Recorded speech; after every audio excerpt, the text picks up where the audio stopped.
विचित्र बाबा देखा जिसका चित्र न्यारा है। एक विचित्र बाबा देखा जिसका चित्र न्यारा है।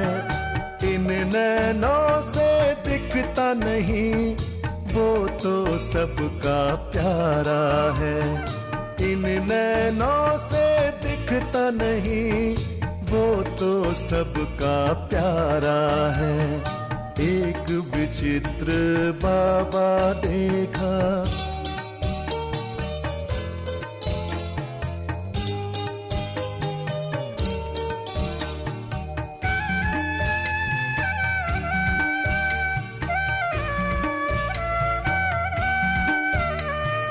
उसका सब करते बखान जिसका किसी को नहीं अनुमान। उसका सब करते बखान जिसका किसी को नहीं अनुमान। बिन देखे और बिन जाने सब करते हैं उनका ध्यान। हर एक दिल के तख्त पे चमके सबका नैन सितारा है।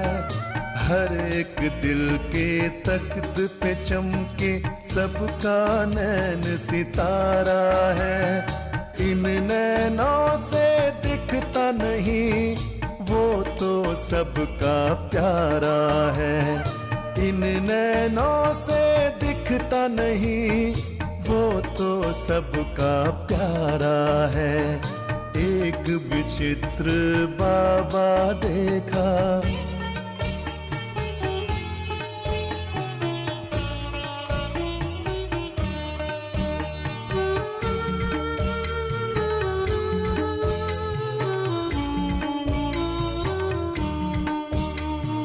बिन बोले देता वरदान जिसकी न देह और न अभिमान। बिन बोले देता वरदान जिसकी न देह और न अभिमान। सब धर्मों के पूज्य महान हर मन में जिनका सम्मान। चाहे कोई पहचाने नहीं फिर भी सबका प्यारा है। चाहे कोई पहचाने नहीं फिर भी सबका प्यारा है। इन नैनों से दिखता नहीं वो तो सबका प्यारा है। इन नैनों से दिखता नहीं वो तो सबका प्यारा है। एक विचित्र बाबा देखा जिसका चित्र न्यारा है। एक विचित्र बाबा देखा जिसका चित्र न्यारा है। इन नैनों से दिखता नहीं वो तो सबका प्यारा है। इन नैनों से दिखता नहीं वो तो सबका प्यारा है। एक विचित्र बाबा देखा। ओम शांति।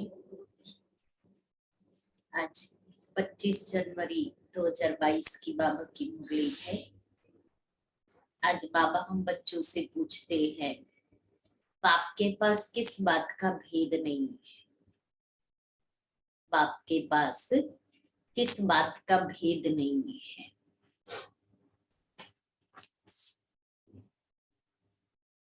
उत्तर है गरीब व शाहूकार का। हर एक को पुरुषार्थ से अपना ऊंच पद पाने का अधिकार है। आगे चल सबको अपने पद का साक्षात्कार होगा। बाबा कहते हैं मैं हूँ गरीब निवास, इसलिए अभी गरीब बच्चों की सब आशाएं पूरी होती है। यह अंतिम समय है। किसकी दबी रहेगी धूल में, किसकी राजा खाए, किसकी चोर लूट जाए, सफल हो उसकी जो नाम धनी के लगाए। तो जो बाप को इंश्योर करते हैं उनका सफल होता है। मीठे बच्चे, यह तुम्हारी वानप्रस्थ अवस्था है, इसलिए एक बाप को याद करना है, निर्वाण धाम में चलने की तैयारी करनी है। गीत है, आखिर वह दिन आया आज। ओम शांति। इसका अर्थ तो बिल्कुल सिंपल है, हर एक बात सेकंड में समझने की है। सेकंड में बाप से वर्षा लेना है। बच्चे जानते हैं कि बेहद का बाप आ गया है, परंतु यह निश्चय भी कोई कोई को स्थायी बैठता नहीं है। बाबा तो आ गया है, लेकिन मुझे निश्चय हो, ये बुद्धि में नहीं आए कि मैं कैसे मानूं कि ये मेरे पिता है। अपने लौकिक पिता के लिए तो कभी नहीं कहते ना, प्रत्यक्ष प्रत्यक्ष, और ये अप्रत्यक्ष से। जैसे लौकिक संबंध में माँ को बच्चा पैदा होता है तो जट समझ जाता है कि यह जन्म दे और पालना करने वाली है, तो यहाँ भी जट समझना चाहिए ना। अब तुम बच्चे जानते हो भक्ति के बाद ही भगवान आते हैं। अब भक्ति कितना समय चलती है, कब शुरू होती है, ये दुनिया में कोई नहीं जानते सिवाय तुम बच्चों के। तुम बता सकते हो भक्ति कब से शुरू हुई है। मनुष्य तो कहेंगे परंपरा से चली आती है। ज्ञान और भक्ति दो चीजें जरूर है, कहते हैं यह अनादि चलती आती है, परंतु अनादि का भी अर्थ नहीं समझते। यह ड्रामा का चक्र अनादि काल से फिरता रहता है, उनका आदि अंत नहीं है। मनुष्य तो गपोड़ी लगाते रहते हैं, कभी कहते इतने वर्ष हुए, कभी कहते इतने वर्ष हुए। बाप आकर सब सिद्ध कर बताते हैं कि सृष्टि की आयु कितने वर्ष है। शास्त्र आदि पढ़ने से कोई बाप की प्राप्ति नहीं होती है। बाप की प्राप्ति तो सेकंड में होती है। सेकंड में जीवन मुक्ति, यह भी किसको पता नहीं कि बाप कब आते हैं। कल्प की आयु लंबी करती है। अब बाप तो जानते हैं और बच्चे भी सब कुछ जानते हैं, परंतु वंडर यह है जो 10-20 वर्ष में भी कोई को पूरा निश्चय नहीं होता है।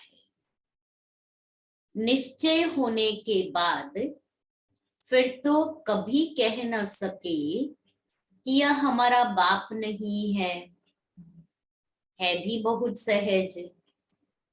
तुमको तो बच्चा बनने में बहुत टाइम लगता है, तुमको तो बच्चा बनने में भी बहुत टाइम लगा है।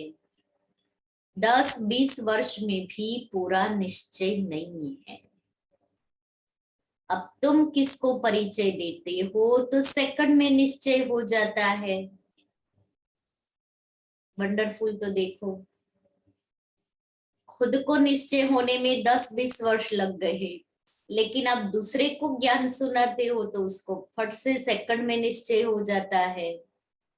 इसलिए बाबा कभी कभी कहते हैं ना कि सुनाने वालों से सुनने वाले तीखे जाते हैं। जनक की बात भी पिछाड़ी की है, क्योंकि दिन प्रतिदिन बहुत सहज होता जाता है। ऐसी अच्छी अच्छी पॉइंट्स निकलती है जो जट किसको निश्चय हो जाए। अभी तो कितना ज्ञान, कितना रिफाइन, कितना सहज हो गया है। बाप कहते हैं बच्चे अशरीरी भव, यह जो अनेक देह के धर्म है उनको छोड़ो। असुल तो एक धर्म था, एक से ही वृद्धि होगी ना। यह है वैरायटी मनुष्य सृष्टि जाड़, मनुष्यों की बात है। वैरायटी धर्मों के झाड़ को भी जानना पड़े। धर्मों की कॉन्फ्रेंस होती है, परंतु उन्हों को पता ही नहीं है कि पहले पहले पूज्य धर्म कौन सा है। बुद्धि में आना चाहिए। भारत प्राचीन धर्म वाला है तो जरूर प्राचीन धर्म परमपिता परमात्मा ने ही रचा होगा।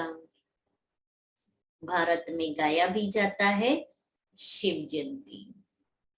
मंदिर भी है ढेरों के ढेर, तो सबसे बड़े से बड़ा मंदिर बाप का है निर्वाण धाम। सबसे बड़े से बड़ा मंदिर है बाप का, वो है निर्वाण धाम।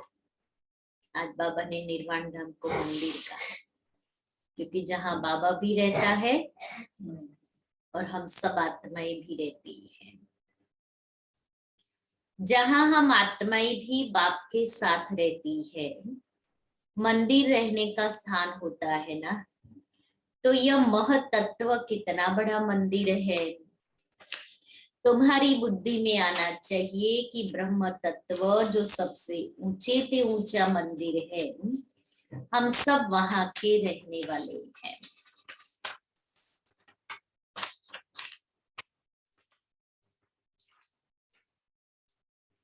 वहां सूर्य चांद नहीं होते, क्योंकि रात दिन नहीं होता।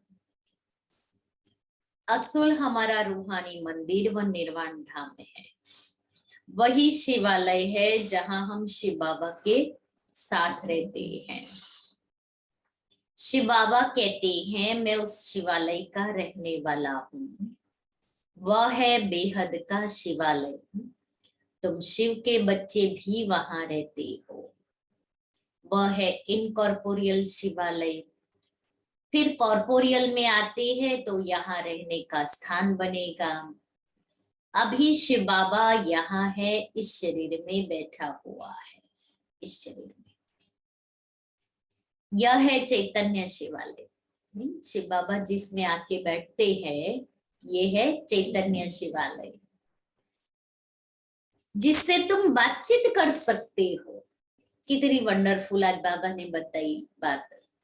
ये चैतन्य शिवालय जिससे तुम बात कर सकते हो। वो शिवालय से तो बात नहीं कर सकते ना। तो ये शिव बाबा ने शिव बाबा इसमें आते, इसमें बैठते हैं, इसलिए ये चैतन्य शिवालय। तो जब दिल होवे चैतन्य शिवालय से बातें करो। वह निर्वाण धाम भी शिव बाबा का शिवालय है, जहां हम आत्माएं रहती हैं। वह घर सबको याद पड़ता है, क्योंकि वहां शांति है। वहां वाणी नहीं है, आवाज नहीं है, इसलिए वो घर सबको याद पड़ता है। सबकी दिल होती ना, शांति चाहिए, शांति चाहिए, इसलिए उस घर को बहुत याद करते हैं। वहां से हम आते हैं पार्ट बजाने सतो रजो तमो में। उसमें हर एक को आना ही है। यह बात दुनिया में किसकी बुद्धि में नहीं है। जो भी आत्माएं हैं उन सबको अपना अपना अनादि पार्ट मिला हुआ है, जिसकी न आदि है न अंत है। तुम बच्चे जानते हो हम असूल उस शिवालय के रहने वाले हैं। शिव बाबा जो स्वर्ग स्थापन करते हैं उनको भी शिवालय कहा जाता है। शिव बाबा का स्थापन किया हुआ स्वर्ग, वहां भी बच्चे ही रहते हैं। उन्हों को यह राज्य भाग्य कैसे मिला? वह है सत्युग का आदि, अभी है कलयुग का अंत। तो सत्युग में देवी देवताओं को हेवन का मालिक किसने बनाया? यहाँ भी तो कितने अच्छे अच्छे खंड है। अमेरिका सबसे फर्स्ट क्लास खंड है।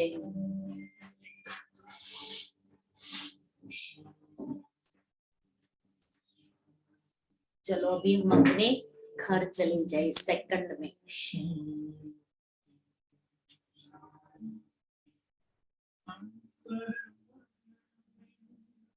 ज्योति जगा लो,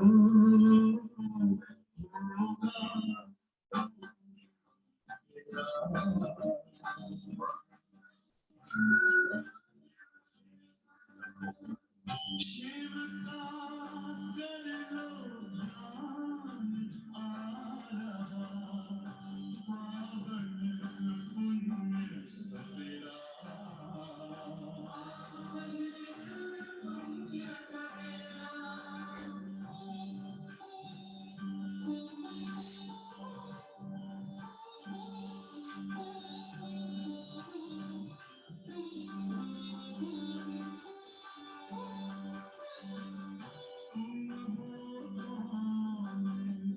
कहाँ से आए अपने आप को जानो,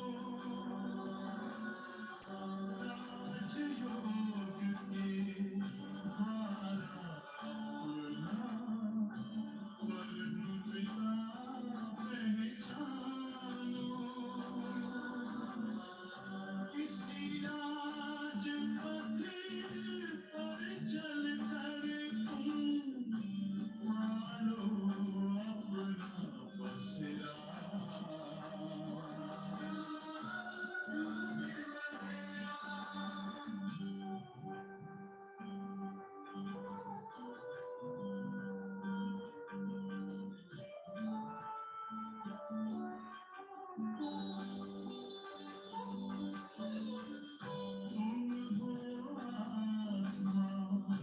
तन से प्यारे परमात्मा को प्यारे, दिव्य गुणों को धारण करके योगी बनो दुलारे। ज्योति बिंदु ही तोड़ेगा ये माया मोह का घेरा।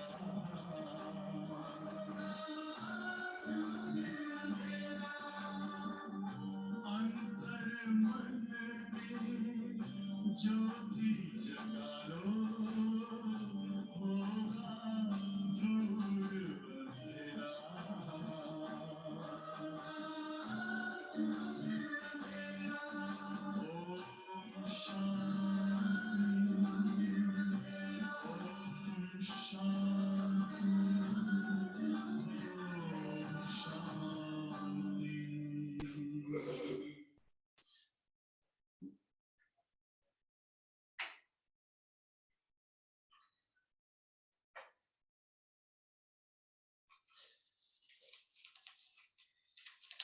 शांति।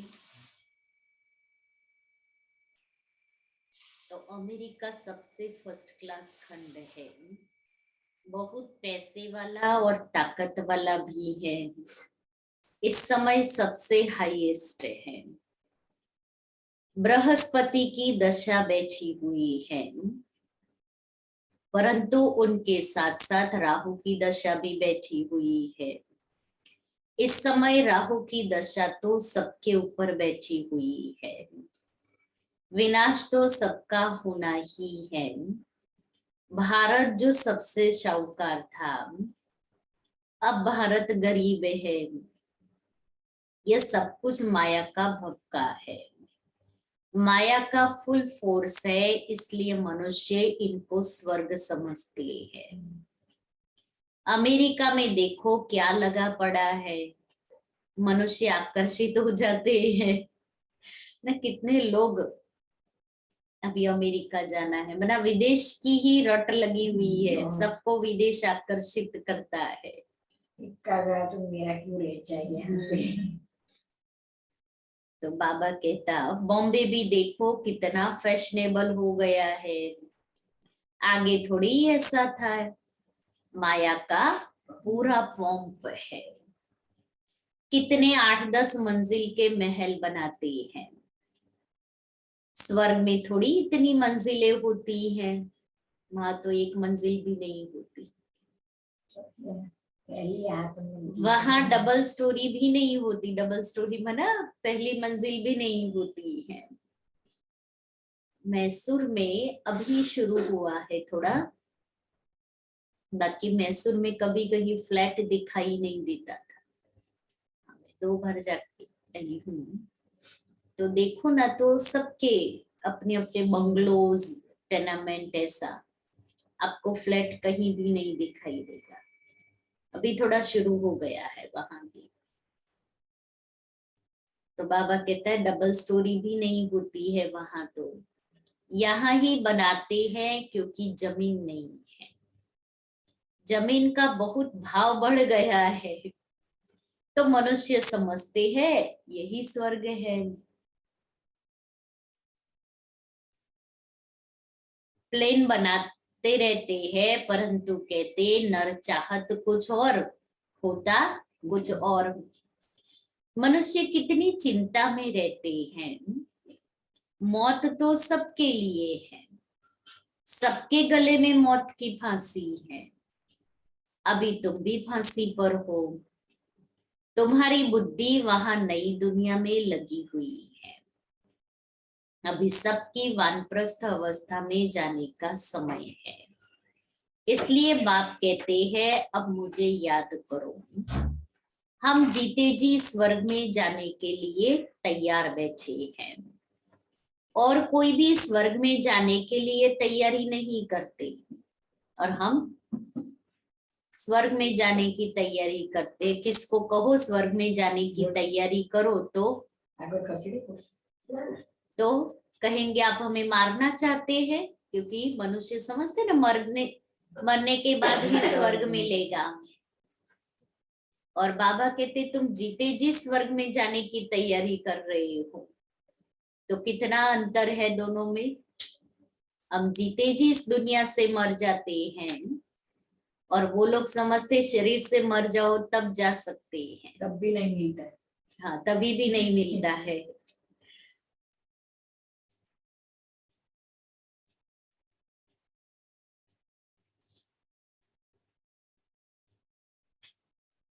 हम जीते जी स्वर्ग में जाने के लिए तैयार बैठे हैं, और कोई भी स्वर्ग में जाने के लिए तैयारी नहीं करते। अगर स्वर्ग जाने की खुशी हो तो फिर बीमारी में दवाई आदि भी ना करे। जाना है ना हमें तो स्वर्ग में, तुम जानते हो वह स्वर्ग में तो जाते नहीं। अब हम स्वीट होम में जा रहे हैं, हम जा रहे हैं, ये गारंटी है। वह है गॉड फादर का होम अथवा रूहानी शिवालय। एक चैतन्य शिवालय, ये वो जहां हम सभी आत्माएं रहती है, वो रूहानी शिवालय। फिर सतयुग को जिस्मानी शिवालय कहा जाता है, जहां हम आत्माएं पवित्र शरीर धारण किए हुए हैं, सतो प्रधान है, संपूर्ण पवित्रता है, इसलिए वो जिस्मानी शिवालय। परम धाम है रूहानी शिवालय, और ब्रह्मा बाबा का तन है चैतन्य शिवालय। उस स्वर्ग में जाने के लिए हम पुरुषार्थ कर रहे हैं।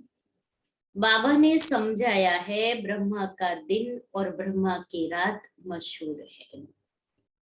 जब रात पूरी होती है तो मैं आता हूँ। लक्ष्मी नारायण का दिन और रात नहीं कहेंगे, भले है वही, परंतु ब्रह्मा को दिन और रात का ज्ञान है। वहां लक्ष्मी नारायण को ये ज्ञान नहीं रहता, इसलिए ब्रह्मा और ब्राह्मण समझते हैं, ब्रह्मा और ब्राह्मण ब्राह्मणियां समझते हैं कि शिव की रात्रि कब होती है। दुनिया तो इन बातों को दुनिया तो इन बातों को नहीं जानती। शिव है निराकार, वह कैसे आए यह भी पूछना पड़ेगा ना। शिव जयंती पर तुम बहुत सर्विस कर सकते हो। राजधानी स्थापन हो रही है, इसलिए अभी शिव जयंती आ रही है। 1 मार्च को शिव जयंती है। बाबा ने कहा है बहुत सर्विस कर सकते हो, तो अभी से ही प्लान बनाओ कि हम शिव जयंती पर क्या सर्विस कर सकते हैं।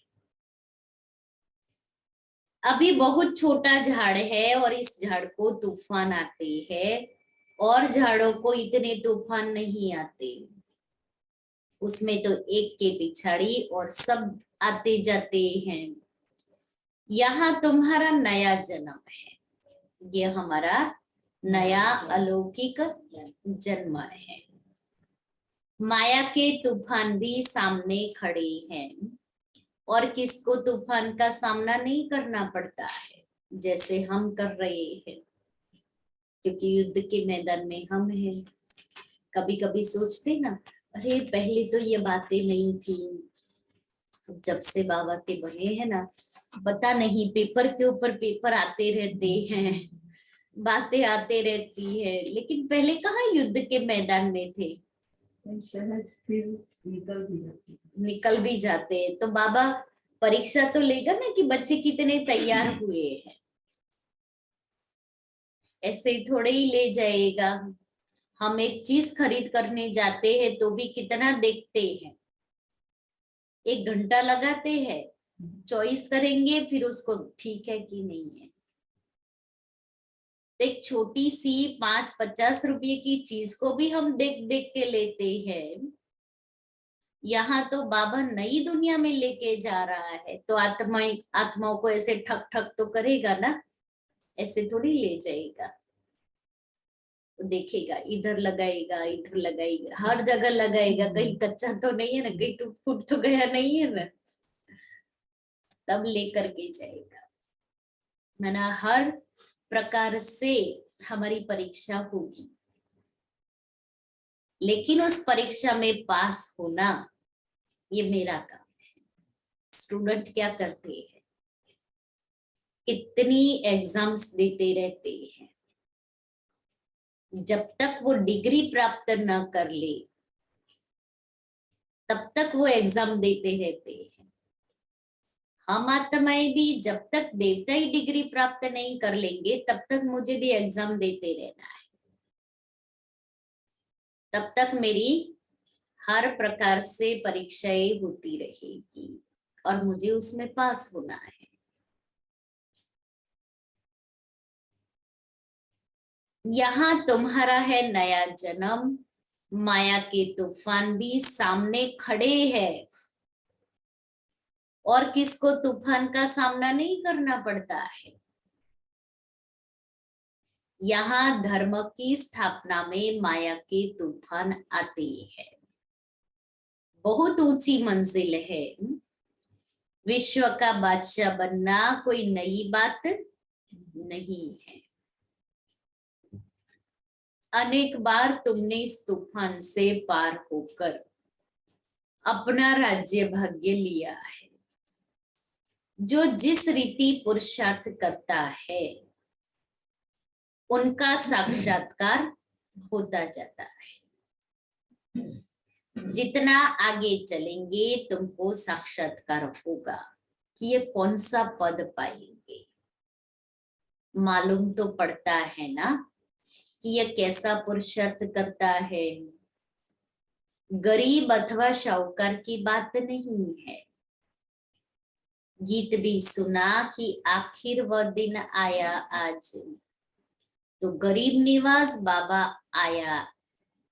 बाबा कहते हैं मुझे कोई शाहूकारों को धन नहीं देना है, वह तो है ही शाहूकार। उन्हों के लिए तो स्वर्ग यहाँ है, करोड़पति हैं। आगे करोड़पति को मुश्किल होता था, अभी तो करोड़ मनुष्यों के पास दीवारों में छिपे पड़े हैं। अब सोचो, ये तो बाबा ने कितने साल पहले की मुरली है, और अभी रोज हम न्यूज सुनते हैं फलाने के वहां से इस जगह से इतना धन मिला। मंदिर में से इतना मिलता है। मंदिर छोड़ो, लोग अपने घरों में कैसे कैसे कैसे धन 2-4 दिन पहले की न्यूज़पेपर में भी था। तो लोग कहाँ कहाँ धन छिपाते हैं। 2000 का नोट तो देखने ही नहीं। गवर्नमेंट नहीं बंद कर, सबने प्रिंट दबा के होना रख ही हो लिया बंद जो। हो गया है। अब बाबा आगे क्या कहते हैं? तो अभी तो करोड़ मनुष्यों के पास दीवारों में छिपे पड़े हैं, करोड़ नहीं करोड़ों पड़े हैं। पानी की पाइपलाइन में पैसे छिपे पड़े थे, खुला तो 13 करोड़ रुपया निकला। एक और पीयूष पीयूष कुछ नाम से है, उनके घर में से कितने करोड़ रुपये निकले और कहाँ कहाँ छिपाए थे। हाँ, परंतु ये किसके काम आने नहीं है। कितने भी छिपाएंगे पैसे, न वो खुद यूज कर सकेंगे न दूसरे। पेट कोई ज्यादा नहीं खाता है, ठगी से पैसे इकट्ठा करने वालों को नींद नहीं आती है। अभी तो छुपाया पड़ता है। पता नहीं गवर्नमेंट कहीं छापा न मारे। बाप कहते हैं याद रखना, याद रखना, ये अंतिम समय है। अब किसकी दबी रहेगी धूल में, किसकी राजा खाए, किसकी चोर लूट जाए, किसकी आग जलाए, सफल हो उसकी जो नाम धनी के लगाए। इसलिए सब कुछ बह जाए, खत्म हो जाए, उसके पहले हम अपना सफल कर लेवे।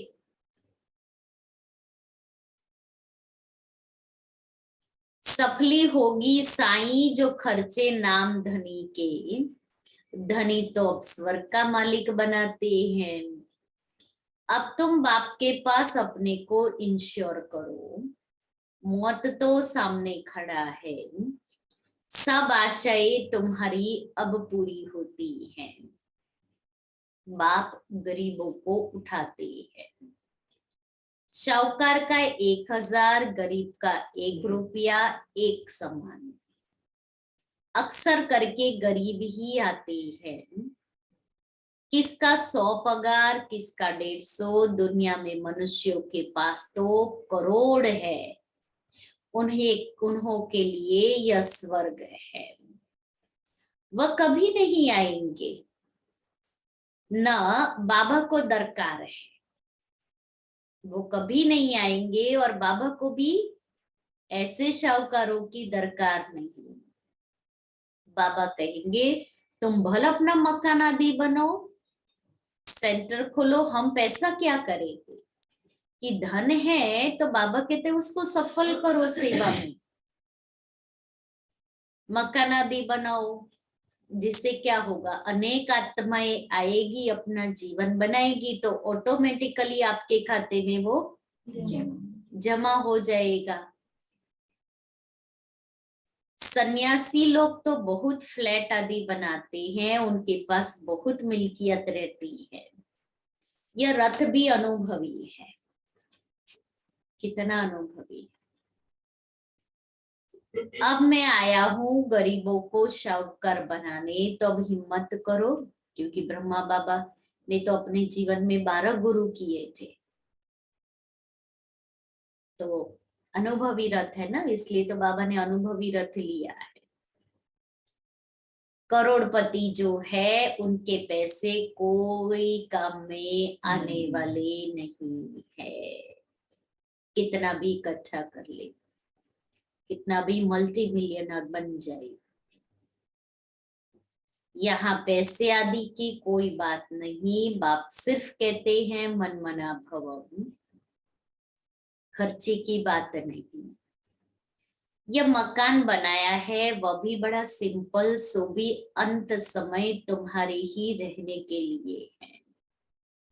तुम्हारा यादगार वहां खड़ा है, अभी फिर चैतन्य में स्थापना कर रहे हो, फिर यह जड़ यादगार खलास हो जाएंगे।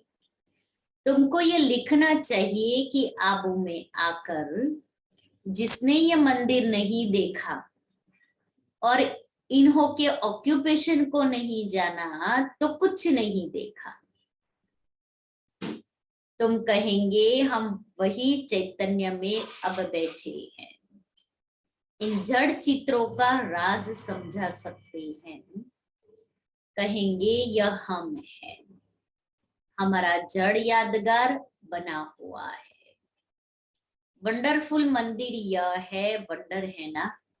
मम्मा बाबा और बच्चे यहाँ चैतन्य में बैठे हैं, वहां जड़ चित्र खड़े हैं।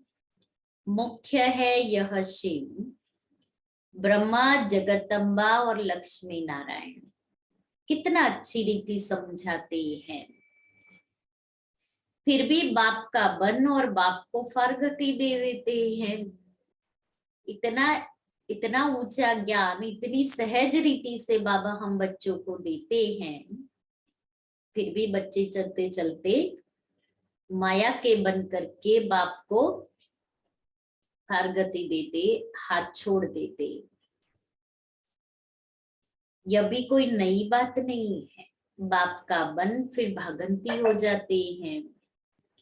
भागंतियों का भी हम चित्र रख सकते हैं। अगर पक्का निश्चय है तो अपना राजाई का चित्र बना लो, तो स्मृति रहेगी हम भविष्य में डबल से ताज स्वर्ग के मालिक बनेंगे। अगर बाप को छोड़ दिया तो ताज गिर गया, ताज गिर पड़ेगा। यह बड़ी वंडरफुल बात समझने की है। बाप को याद करो, उनसे ही वर्षा मिलता है, उसको ही सेकंड में जीवन मुक्ति कहा जाता है। भविष्य के लिए बाबा तुमको लायक बना रहे हैं। मनुष्य दान पुण्य करते हैं दूसरे जन्म के लिए, वह है अल्पकाल की प्राप्ति। तुम्हारी तो इस पढ़ाई से भविष्य 21 जन्मों के लिए प्रारब्ध बनती है। कोई इस माता पिता की आज्ञा पर पूरा चले तो एकदम तर जाए। माता पिता भी खुश होंगे। अमल में नहीं लाते हो तो पद भी कम हो जाता है। शिव बाबा कहते हैं मैं निष्कामी हूँ, अभोक्ता हूँ, मैं ये टोली आदि कुछ भी नहीं खाता हूँ। बाबा टोली नहीं खाते तो फिर क्या करें? भूख लगाना है, वासना तो लेते हैं। वासना लेते, ताकत भी भरते हैं उसमें। इसके तन के द्वारा भाषण लेंगे ना। विश्व की बादशाही भी तुम्हारे लिए है, यह खान पान भी तुम्हारे लिए है। मैं तो सर्वेंट हूँ, मेरे आने का टाइम भी मुकर्रर है। कल्प कल्प अपने बच्चों को राज्य भाग्य देकर मैं निर्वाण धाम में बैठ जाता हूँ। बाप को शल कोई न भूले।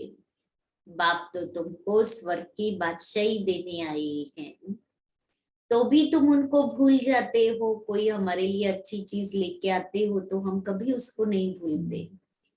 देखो ये हर बार आते, हर बार हमारे लिए कुछ ना कुछ लेके आते, भूलते।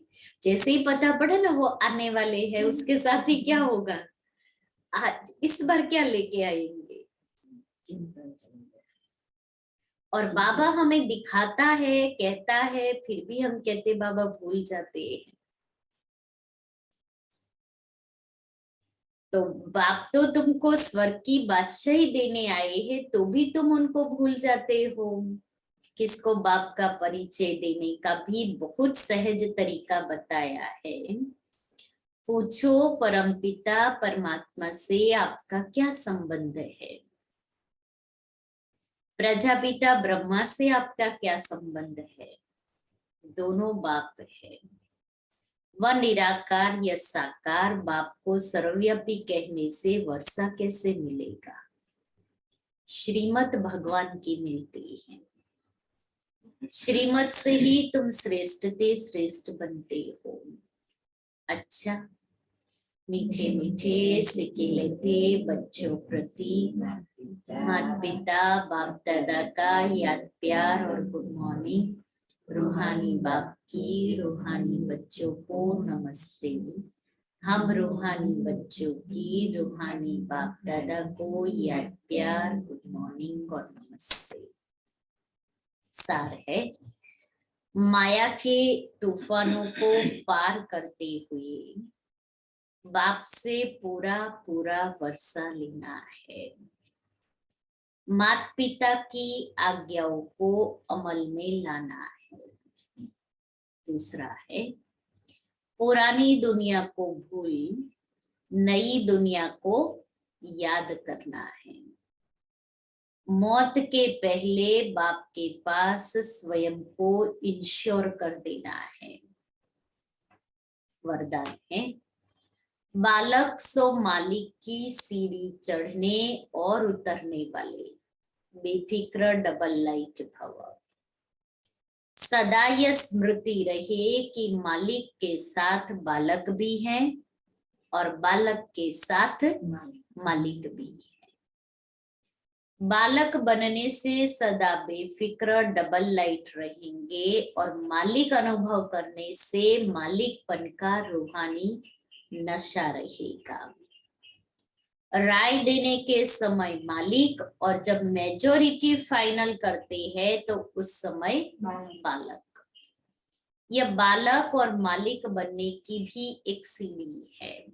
ये सीढ़ी कभी चढ़ो कभी उतरो, कभी बालक बन जाओ कभी मालिक बन जाओ, तो किसी भी प्रकार का बोझ नहीं रहेगा।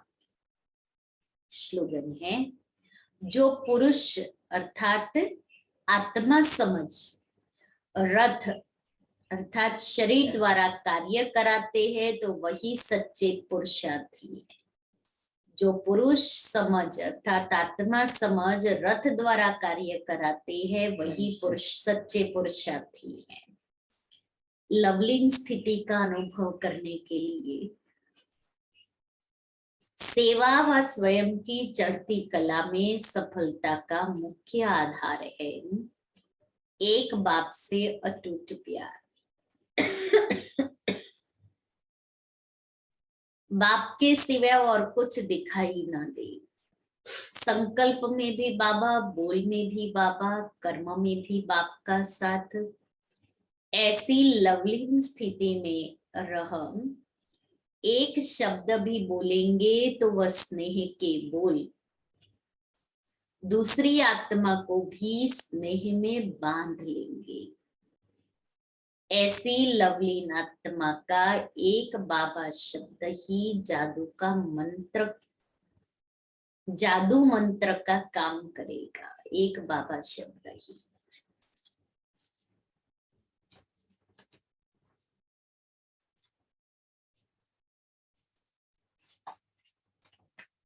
बाप समान की पॉइंट है।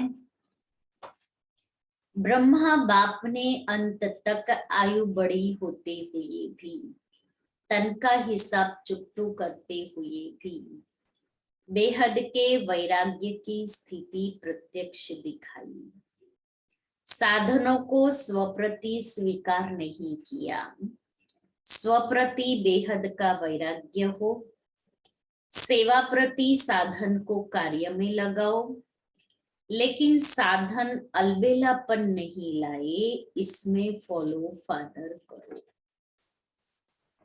साधन हमें अलबेलेपन में नहीं लाए, साधन को यूज करते भी साधना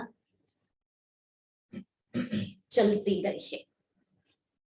तो आज सारा दिन क्या करेंगे? मुरली की पॉइंट आज बाबा ने क्या सुनाया?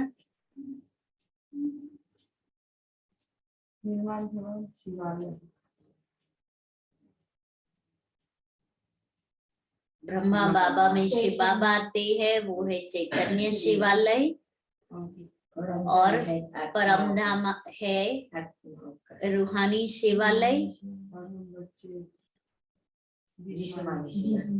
और हम अभी जिस्मानी शिवालय में जाने का पुरुषार्थ कर रहे हैं। फिर दूसरी बात आज बाबा ने वरदान में कौन सी बताई? आज सारा दिन उसको प्रैक्टिकल अनुभव करना है, बालक और मालिक। जब जरूरत है मालिक बन करके राय दे, फिर बालक बन करके स्वीकार कर ले, तो मन के ऊपर कोई बोझ नहीं रहेगा। किसकी दबी रहेगी धूल में? सफल करो। इसलिए धनी साईं के नाम पर सफल करो। बाबा ने कहा मैं शाहूकारों को ज्ञान नहीं दे रहा, मैं गरीबों को शाहूकार बना रहा, मैं गरीब निवास हूँ। फिर बाबा ने कहा कई बच्चे ऐसे हैं जो कहते हैं हम कैसे माने, बाप में संशय पड़ जाता है, फिर भागंती हो जाते हैं, फारगती दे देते। मनुष्य दान पुण्य करते हैं जिसका एवजा दूसरे जन्म में मिलता है, लेकिन बाबा कहता है तुम बच्चे तो इस पढ़ाई से ही इतने ऊंच बन जाते हो। माया के विघ्न तो आएंगे, माया तो थप्पड़ लगाएगी, लेकिन हमें थप्पड़ नहीं खाना है। मौत सामने है, विनाश सामने है। लौकिक में तो लेकिन जिसको ज्ञान नहीं है उसे तो माया क्या और कुछ पता ही नहीं होता है ना कि ये माया ये क्या, बस उसे तो उसमें ही सुख लगता है। बिल्कुल।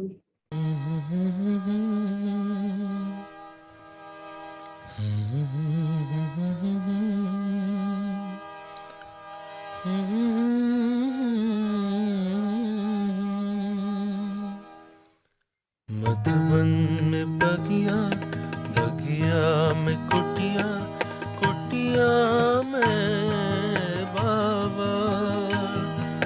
बाबा बच्चों को ऐसे खत लिखते जैसे आमने सामने हो, जैसे आमने सामने हो।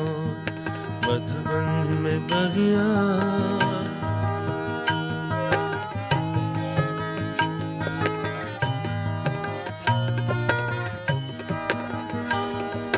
प्यार भरा खत बाबा का पढ़ के नाचे खुशी में मन रह रह के, नाचे खुशी में मन रह रह के। खत में लिखा है लाल कलम से, बाबा ने याद प्यार भेजा मधुबन से। खत में इतना प्यार भरते जैसे आमने सामने हो, जैसे आमने सामने हो। मधुबन में बगिया, बगिया में कुटिया, कुटिया में बाबा। बाबा बच्चों को ऐसे खत लिखते जैसे आमने सामने हो, जैसे आमने सामने हो। मधुबन में बगिया,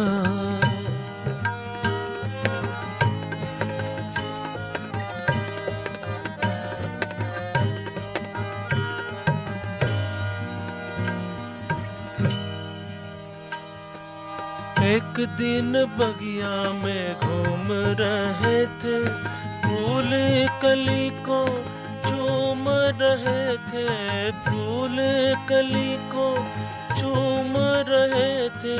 बोले गुलाब की डाली पकड़ के, गिरता है फूल जैसे कांटों में रह के। बच्चों को ऐसे शिक्षाएं देते जैसे आमने सामने हो, जैसे आमने सामने हो मधुबन में बगिया।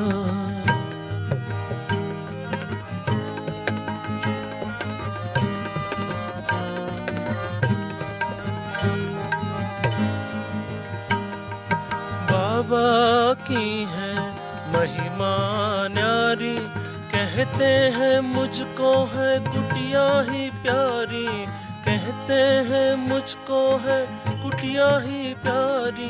आज भी बाबा लगता है जैसे खत लिख रहा हो कुटिया में बैठे, ऐसे सभी को अनुभव होते जैसे आमने सामने हो, जैसे आमने सामने हो। मधुबन में बगिया, बगिया में कुटिया, कुटिया में बाबा। बाबा बच्चों को ऐसे खत लिखते जैसे आमने सामने हो, जैसे आमने सामने हो। मधुबन में बगिया,